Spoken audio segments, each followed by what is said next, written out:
I'm here to show off our store and blow off station. It's ideal product for someone who has a manufacturing site that's in a dusty area.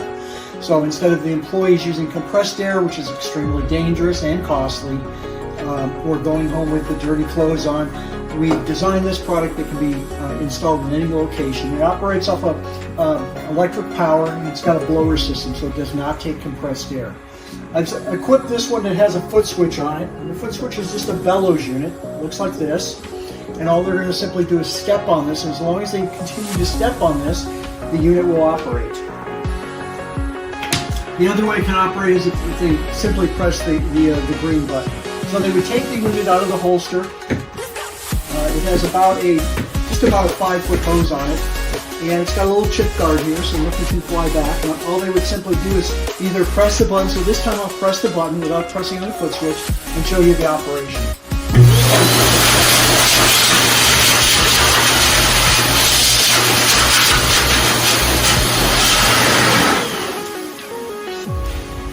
Obviously you want to wear eye protection when this is being operated.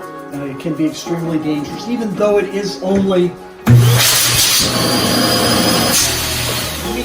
meets all the requirements for OSHA being under 30 psi. We deadhead at about 5 psi, so it's intrinsically safe. There's no way to bypass the safety function of the unit. Now, if we want to use the foot switch, all we're going to simply do is not touch that, step on the foot switch, and as long as we're stepping on the foot switch, the unit's going to operate.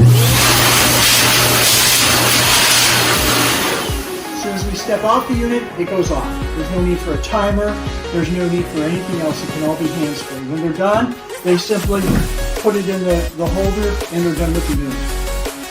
We have 2 filters here for incoming air. These are about a 30 ppm type, pores per inch filter screen. We can also go with a high intensity filter, which is about a 5 micron filter. That's a little bit more expensive. So this is our basic unit. We can do this unit obviously in 120 volt, 240 volt, or 240 volt, 50 hertz.